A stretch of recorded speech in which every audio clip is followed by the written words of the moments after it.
All right, so you sent me this little snippet about the Canary Islands, and it sounds pretty cool. It does. More than just a beach vacation, huh? Yeah, I think they're promising an adventure, like you said. Yeah. More than just sitting on a beach somewhere. Yeah. It sounds like... All right, let's dive in. Today we're shaking things up a bit, trading our usual routine for some sunshine and a serious dose of history.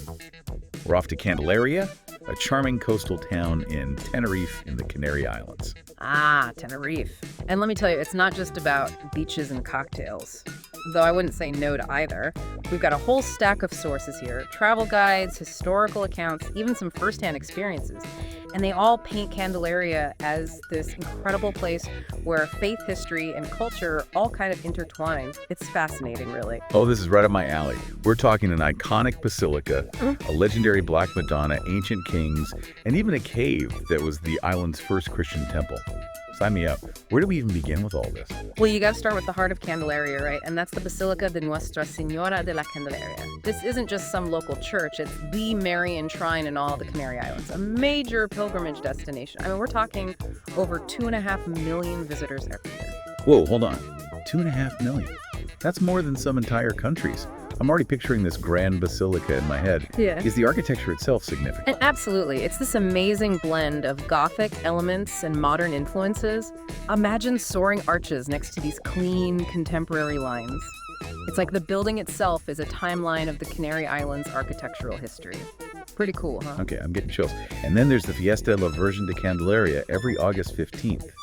Thousands of devotees, many making overnight pilgrimages on foot, all coming to celebrate their patron saint, La Morenita, which I think means the little dark one, right? Yep, that's right, the little dark one. And speaking of La Morenita, the Virgin of Candelaria, she has a pretty fascinating origin story. Legend has it that a statue of her just washed ashore in the late 14th century. Oh, here we go. A mysterious statue appears out of the ocean. What happened next? Well, the indigenous people of Tenerife, the Guanches, were immediately drawn to the statue. They saw it as some kind of divine sign and named her Chaxaraxi. They actually incorporated her into their own belief system. So the Virgin was revered even before Christianity arrived in the Canary Islands. That's incredible. It really is. And you know what? They even reenact this event every year. In Candelaria, locals dress up as Guanches, bringing the statue ashore. It's like they're reliving this pivotal moment in the town's history. Wow. Talk about keeping history alive. It's like stepping right back in time. Speaking of honoring the past, our sources also mention these really imposing statues, the Grupo Escultórico de los Mencies Guanches. Ah, yes. Picture this 9 bronze statues, each depicting a Guanche king or mensi. They ruled Tenerife during the Spanish conquest. And these statues, they stand tall and proud in the plaza facing the sea, almost like eternal guardians. Okay, now I really feel like I'm there. Standing guard over the basilica, paying tribute to the island's original inhabitants. It's a powerful statement about the island's layered history, wouldn't you say? It really is. And that layered history, that's what makes Candelaria so captivating. It's not just a pretty facade, it's a place with depth. A story that unfolds the more you dig into it. I love that. So we've got this grand basilica, the patron saint with a mysterious past, and these statues honoring the island's original rulers. But is there more to Candelaria than just history and religion? Oh, absolutely. Candelaria isn't stuck in the past. It's a vibrant coastal town buzzing with life. You know what I mean? Okay, good. I was hoping we wouldn't be skipping the delicious food and the local culture. What did our sources say about all that? Well, there's a huge emphasis on fresh seafood, of course, restaurants lining the waterfront. But there's also this place called the Centro Alfarero de Casa Las Miquelas. It's in the Santana district, and it's dedicated to preserving the tradition of Canarian pottery. Oh, I love that. So visitors can actually watch artisans create these beautiful pieces, keeping a centuries-old tradition alive. It's massive. Exactly. And they even offer workshops so you can try your hand at pottery. It's a hands-on way to really connect with the island's artistic heritage. Now that's what I call a souvenir worth taking home. Okay, so we've got the food, the art, but I have a feeling there are some secrets still lurking beneath the surface of Candelaria. What else did we uncover in our deep dive? How about a hidden gem? A cave, actually. It's known as the Cueva de San Blas, or Advinico. And this cave is significant for a couple of reasons. Okay, I'm hooked. What makes this cave so special? First, it's believed to have been the original sanctuary for the statue of the Virgin of Candelaria, even before the basilica was built. It's essentially the first Christian temple in the Canary Islands. Wow, a place of profound religious significance. But you said there were 2 reasons. What's the second? The Cueva de San Blas also has incredible archaeological value. It contains remnants of the Guanche culture, pottery fragments, tools, signs of their daily life. It's like a window into the island's pre-colonial past. So this one cave is like a physical representation of Candelaria's layered history. It's where the spiritual and the historical collide. It's a truly unique site. I'm sensing a theme here. You're definitely picking up what we're putting down. Candelaria is a place of layers. And those layers, those different threads of history, culture, and faith, they're what make it so fascinating. You've convinced me. I'm officially adding Candelaria to my travel bucket list. But before I book that flight, I need to know, what about the natural beauty? We are talking about an island after all. Oh, don't worry, Candelaria delivers on that front too. Imagine dramatic volcanic landscapes, trails winding through lush greenery and breathtaking views of the Atlantic Ocean. It's a hiker's paradise and a nature lover's dream. Okay, now you're just showing off. It sounds like Candelaria offers something for everyone. Culture, history, spirituality, A&D, natural beauty. This is shaping up to be the perfect travel destination. We've covered a lot of ground, but I'm already itching for more. We're back and ready to unearth even more about Candelaria. Before we took a little break, we were talking about how this town's like a perfectly layered cake. History, religion, culture, and nature all stacked on top of each other. It's amazing. It really is a great analogy. And one of the places where all those layers really come together is the Fiesta de la Virgin de Candelaria. We touched on it briefly before. Right, the annual festival honoring Candelaria's patron saint. It's more than just a religious celebration, though, isn't it? It really is. It's like a cultural phenomenon. Thousands of people, some even making overnight pilgrimages, all to honor La Morenita. But what's really fascinating is how they've woven elements of Guanche culture into the celebrations. That makes perfect sense, considering the legend of the statue washing ashore and the Guanches embracing her.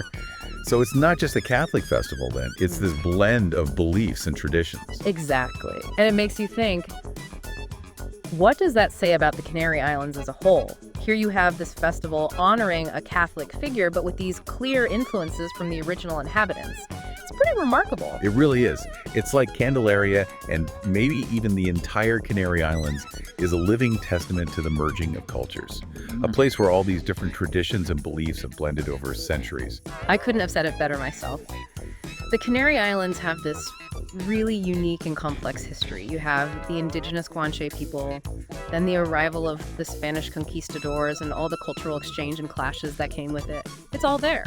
And in Candelaria, you see that history played out right in front of you. In the architecture, the religious figures, the festivals.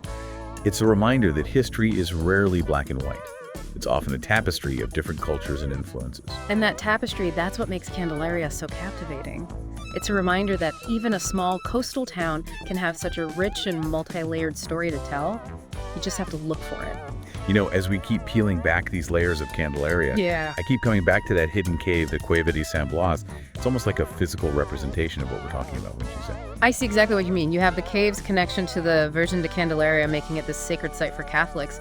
But then you also have the archaeological remnants of the Guanches reminding us of the island's pre-colonial past. It's all right there in one place. It's mind-blowing that one cave can hold so much significance in history.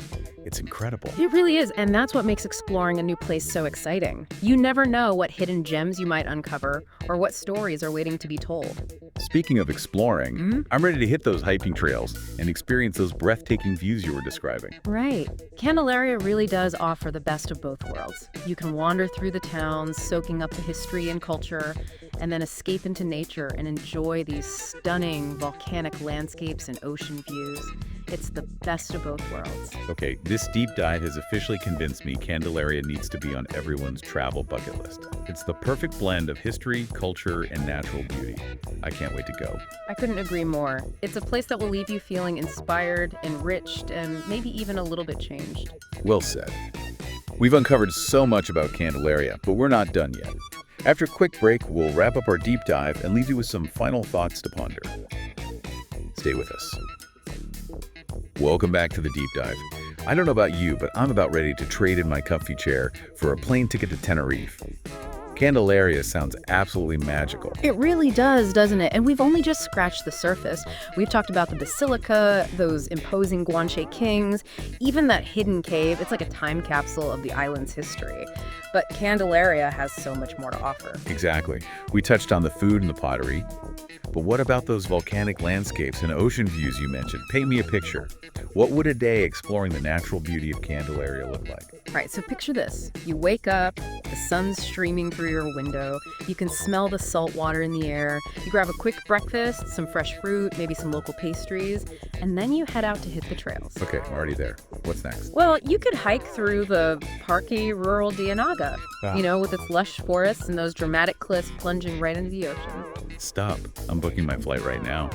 And after a day of hiking, what better way to unwind than with a delicious seafood dinner overlooking the water? You read my mind. Imagine this, you're at a charming little seaside restaurant. The sound of the waves crashing against the shore, the smell of grilled fish wafting through the air. You're sipping on a glass of local wine, just reflecting on the day's adventures. It's the perfect end to a perfect day in Candelaria. You've sold me. Candelaria is a place where you can truly immerse yourself in nature, culture, and history, all in one go. It really is. It's a place that will engage all your senses and leave you feeling refreshed, inspired, and connected to something bigger than yourself. So if we had to distill everything we've learned about Candelaria to one key takeaway for our listeners, what would it be? That's a good question. I think it would be. This Candelaria reminds us that even the smallest, seemingly unassuming places can hold incredible depth and beauty. It's a place where layers upon layers of history, culture, and faith have come together to create something truly special. Beautifully said. It's a reminder that travel is about more than just ticking off destinations. It's about opening yourself up to new experiences, discovering hidden gems, and appreciating the tapestry of stories that make up our world. Couldn't agree more. And Candelaria is a perfect example of a destination that rewards those who are curious. Those who are willing to delve a little deeper and uncover the layers that lie beneath the surface. Well, I think we've done a pretty good job of peeling back those layers today and revealing the magic that is Candelaria. Hopefully, we've inspired our listeners to add this incredible town to their own travel bucket lists. And if not, maybe we've at least sparked a little bit of wanderlust and reminded everyone of the power of exploration and discovery. That's what we're all about here on The Deep Dive. And on that note, we've reached the end of our journey to Candelaria. But the journey of discovery never truly ends, does it? Absolutely not. We encourage everyone to keep exploring, keep learning, and keep seeking out those hidden gems that make our world so fascinating. Until next time, happy travels, everyone.